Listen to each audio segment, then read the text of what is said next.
waa sheekadii Mallory Lauderdale. qaybtii 9aad sheekadan waxa aan ka soo turjumay buug aan ka keenay dowladda hoose ee Dillenburg Jarmalka. waxaa idiin soo gudbin doono aniga oo walaalkiin Saleyman Cumar Maxamuud. Nettie way xanaaqday markay aragtay Roslyn oo si lama filaan ah u eegaysa daaqadda mar kale. way garanaysay in ilaaliyaha uu ka fikirayay Duncan Cameron. awoowo sidii ay si xushmad darro ah ugu wacday maalintii koowaad lahaa markii hore si uu uga cadhaysiiyo naag yar kii hore u hanweynaa Scott si ay u majaajiloodaan iyo sida uu u caayo iyo waxaan ku raaxaysanayay ciyaaraha fudud. labaduba aad bay u xiisaynayeen isaga, laakiin hadda waxay heleen fikiradooda. waxaa jira hudheel ugu dambayntii, Nettie ayaa yidhi. ku xayiran jihadii safarka, nafis. Roslyn horay ayay u soo foorarsatay oo sidoo kale way ka soo baxday. daaqada qoraxdii dhacday ayaa wejigeeda ku dhacday iyo timaheeda iftiimay. gabadhu waxay lahayd timo qurux badan, casaan dahab ah, sida hooyadeed Janet. timaha Nettie lafteedu waxay ahaayeen jet madow, indhaheeda cagaar madow sida balli hadhsan geedo waaweyn. Roslyn waxay kaloo lahayd indhaha Janet, indho cawlan oo cagaar ah, oo leh dhibco casaan ah oo dahab ah. waxay lahayd haba yaraatee muuqaal aad u weyn oo u ekaa inantii yarayd ee Janet Cameron, oo meel fog ka eegaysa tii Ingiriiska ahayd ee qalbigeeda hantay. ayaa raacay sida ninkan shil naxdin leh. way dhimatay. Janet waxay lumisay hamigii nolosha oo dhan. waxay ahayd hadda nafteeda uun. ahaa, oo laga yaabaa inay la mid tahay sidoo kale in ay ahayd sannad kadib isna wuu dhintay. nasiib wanaag, Roslyn waxay lahayd awoowe 7 jir. naxariistu waxay ahayd mid la qabsan karo. ilaah baa mahad leh, gaar ahaan tan iyo markii uu odaygii Scotsman uu ka qaaday rabitaan. akhriyey. alla gacaliye, waxaan horayba u xumahay sida gabadha ka fikir kuwii dhintay, halka ay tahay mustaqbalka kuwa naga welwelaya.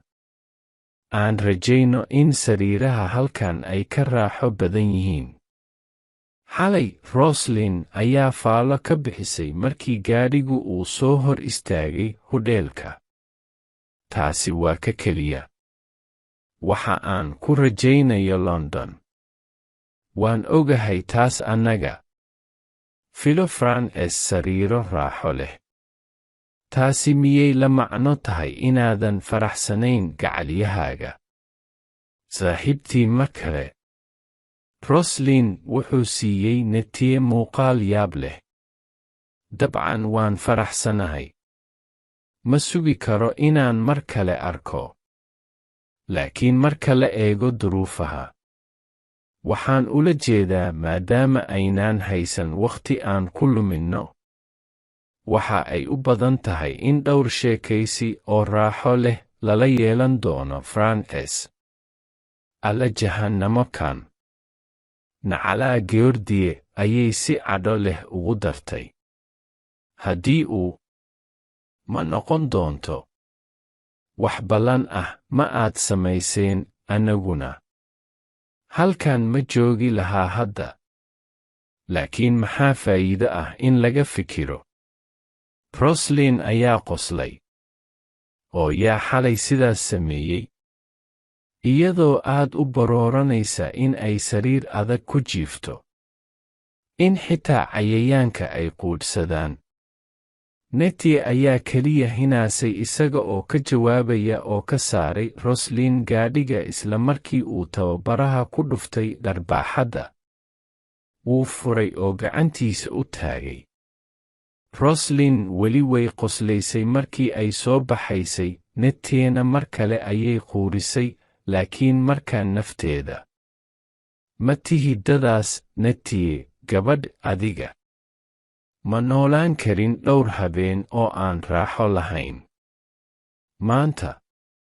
Habeenkii hadal odhan maysid xataa hadday sariirtu dhagax tahay.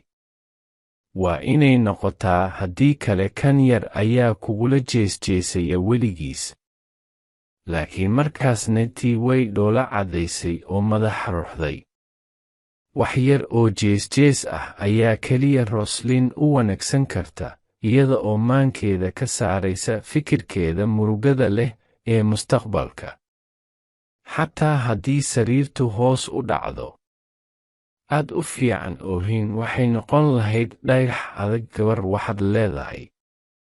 Maad maqal qosolkeeda in badan, wax badan baad aragtay. Ma arag dhalaal faraxsan indhaheeda muddo aad u dheer. Waxay aad ugu baahan tahay dhiirigelin. Roslyn si dhib leh ayay u dareentay 16 jir.